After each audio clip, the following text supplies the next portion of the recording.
अस्सलाम वालेकुम फ्रेंड्स, आपको मालूम है कि मानसून और बरसात का महीना स्टार्ट होने वाला है, मौसम स्टार्ट होने वाला है। तो फ्रेंड्स, हमारे कटिंग लगाने के लिए अगर हम चाहते हैं कि हम अपने प्लांट्स को प्रोपोगेट करें, यानी कि उनकी अफजाइश नस्ल करें, तो उसके लिए जो 2 सीज़न हैं वो बहुत ही इम्पोर्टेंट हैं। एक बहार का जिसमें फुटाव आता है, नए नए प्लांट्स जो है छोटे छोटे प्लांट्स ग्रो करते हैं और अपनी ग्रोथ को स्टार्ट करते हैं। और ये जो बरसात का और जो है मानसून का महीना होता है या ये मौसम होता है, इसमें जो है नमी बनी रहती है, थोड़ी हब सी होती है। आप देख रहे होंगे कि मेरी शर्ट जो है, अब ये सुबह का टाइम है लेकिन जो है हवा बंद है और पसीना सा आ रहा है, और ये प्लांट्स की ग्रोथ के लिए और कटिंग को ग्रो करने के लिए बहुत ही अच्छे सीज़न समझे जाते हैं। तो अब हमें मालूम नहीं होता कि हम इन दोनों सीजन्स में कौन से प्लांट्स फेब में ग्रो करें और कौन से प्लांट्स जो हैं वो जुलाई और अगस्त के मंथ्स में ग्रो करें, यानी कि उनकी कटिंग्स लगाएं। तो फ्रेंड्स, इसके लिए मैं आज से एक सीरीज़ स्टार्ट कर रहा हूं। डेली आपको जो है एक प्लांट पे मैं डेमो दूंगा, उसकी इन्फॉर्मेशन भी आपसे शेयर करूंगा, एक नया प्लांट, और उसकी जो है फिर आपको कटिंग लगाना भी सिखाऊंगा। तो फ्रेंड्स, फिर आए स्टार्ट करते हैं। आज का जो प्लांट है वो हमारा गैल्फीमिया प्लांट है। इसके बहुत से नाम हैं, क्योंकि इस पर छोटे छोटे जो है येलो कलर के फ्लावर्स आते हैं, तो इसे गोल्डन शावर भी कहते हैं, रेन शावर भी कहते हैं, गोल्ड थ्रिलस भी कहते हैं। तो इसके ये नाम है इसकी खूबसूरती की वजह से। फ्रेंड्स, हमारी ख्वाहिश होती है कि हमें ऐसे प्लांट को ग्रो करें जिसकी केयर हमें बहुत ही कम करनी पड़े, यानी कि टाइम की कमी की वजह से हम उसमें पानी चाहते हैं कि कम देना पड़े, 1-2 दिन के बाद देना पड़े, और एवर ग्रीन हो, यानी कि पूरा साल उसके पत्ते ग्रीन रहें। कम प्लांट ऐसे हैं जो सारा साल फ्लावरिंग करते हैं। तो ये गैल्फीमिया जो प्लांट है ये पूरा साल भर के फ्लावरिंग करेगा। बहुत इसके फ़ायदे हैं, एवरग्रीन है, आप इसे ऑर्नामेंटल यूज़ के तौर पे ग्रो कर सकते हैं। मेडिसिन्स में भी इसके बहुत फ़ायदे हैं, लेकिन मैं आपको घर में खूबसूरती के तौर पे उगाना सिखा रहा हूँ। मेडिसिन्स में फ़ायदे हैं, इसे हर्बल प्लांट भी कहते हैं, लेकिन अभी इस पे मेरी प्रैक्टिकल रिसर्च नहीं है, तो इसलिए मैं आपको नहीं कहूँगा। क्योंकि चाइना में ये चाय के तौर पे भी इस्तेमाल किया जाता है, अस्थमा, बुखार, पुराना बुखार, इनके लिए इस्तेमाल किया जाता है ये कि, लेकिन इसकी एक स्पेसिफिक डोज होती है जो एक्सेस नहीं कर सकते। तो इसलिए मैं आपको रिकमेंडेड नहीं करूँगा कि आप इसे हर्बल या मेडिसिन्स के तौर पे उगाएं। आप इसे खूबसूरती के लिए ग्रो कर सकते हैं। ये हाउस प्लांट के तौर पे ग्रो किया जाता है, और ये एवरग्रीन श्रब है, यानी कि झाड़ी नुमा एक पौधा है। इसके पत्तों की खूबसूरती भी है, इसके जो पत्ते हैं अगर आप धूप में रखेंगे तो इस तरह से इनमें ग्रीन ब्राइट लुक आएगी, और अगर छाँव में रखेंगे तो ग्रीन ब्लूइश इसका कलर होता है। फ्लावर्स इस पे इस तरह से येलो कलर के आते हैं। इस पे भर के फ्लावर्स आए तो फ्रेंड्स, इसकी प्रूनिंग करें, जितनी इसमें से शाखें निकलेंगी उतने ज़्यादा इस पे भर कर फ्लावर आएंगे।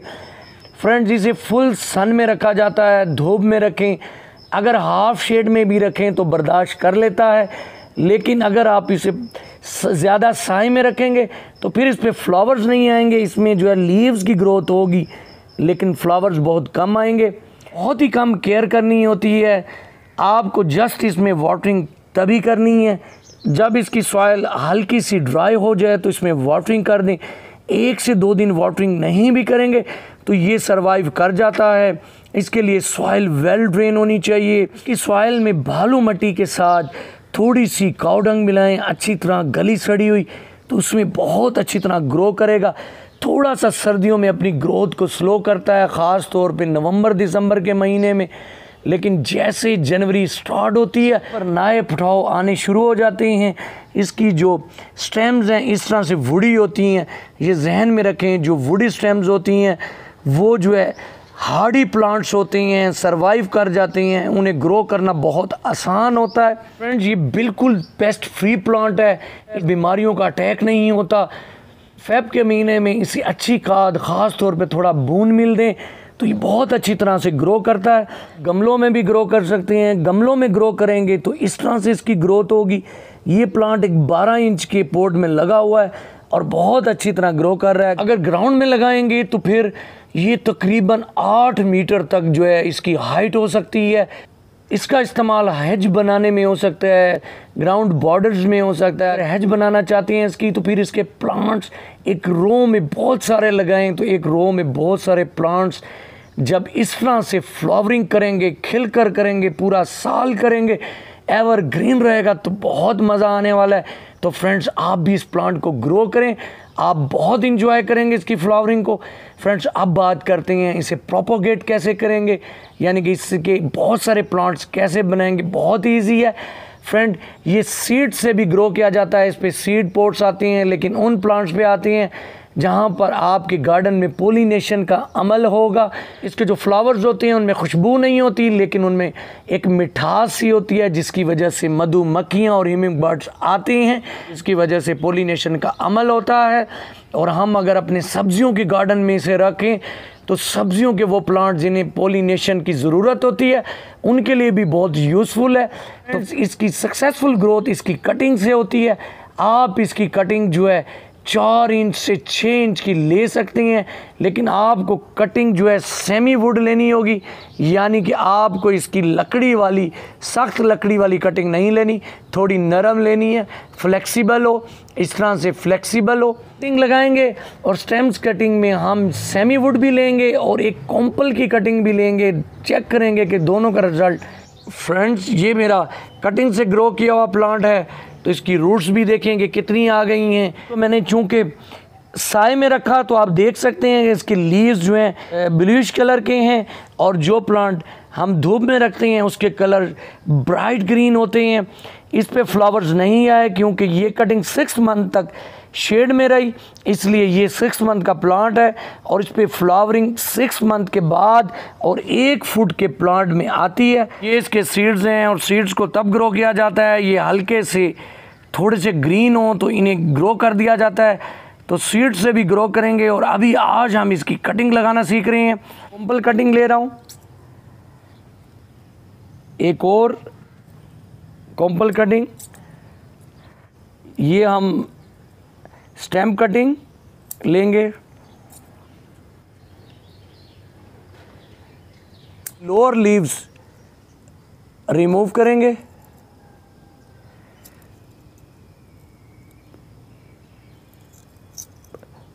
इस तरह से रिमूव कर देंगे। जो इसकी रूट्स हैं वो यहाँ से ग्रो करेंगी।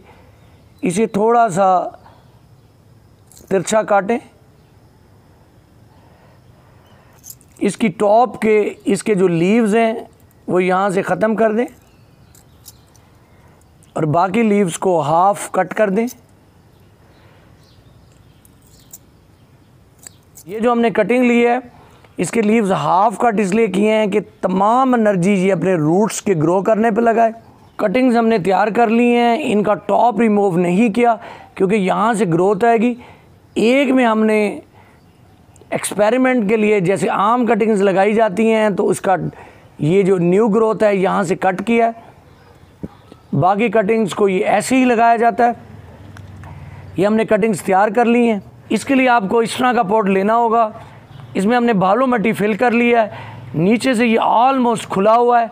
अब इसे हम लगाते हैं कि लगाने का तरीका इसमें क्या है। चूँकि ये हार्ड वुड है तो आप इसे इस तरह से आसानी से, सॉइल बहुत ही नरम है, इसे आप तकरीबन 1.5 इंच तक नीचे दबा सकते हैं।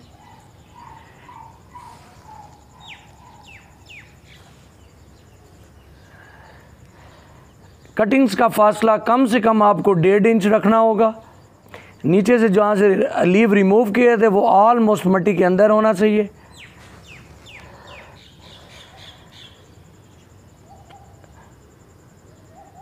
बहुत आसानी से आप इसे इस तरह से लगा सकते हैं। कटिंग्स हमने लगा ली हैं। अब इसे एक शेडी प्लेस में रखना होगा। अगर आपके घर में कोई बड़ा कंटेनर है, पोट है और उसके अंदर एक घना झाड़ीदार एक प्लांट लगाया हुआ है तो उसके नीचे रखें। एक ह्यूमिडिटी, एक नमी बनी रहेगी और ये बहुत आसानी से ग्रो करेगा। सॉइल को पहले मैंने गीला कर लिया था, ये कटिंग्स लग गई हैं। अब जब आप उस कंटेनर में पानी देंगे तो इसमें भी आ जाएगा। आपने ख्याल करना है कि इसमें नमी बनी रहे, इसे ड्राई नहीं होने देना, तो इनकी ग्रोथ बहुत ही अच्छी स्टार्ट होगी। अब मैं उस प्लेस पे आपको रख कर दिखाऊंगा अगर आपको वीडियो अच्छी लगी हो तो लाइक कर दीजिएगा, चैनल पर न्यू हो तो सब्सक्राइब कर दीजिएगा। फ्रेंड्स, सब्सक्राइब करना बहुत ज़रूरी है हमारे चैनल की इम्प्रूवमेंट के लिए, ताकि हमारा चैनल ग्रो करे। कल इंशाल्लाह ताला एक नए प्लांट्स के साथ जिसकी कटिंग मानसून में बेस्ट ग्रो करती है उसके साथ मैं हाजिर हूँगा। मुझे इजाज़त दीजिए। अल्लाह हाफिज़।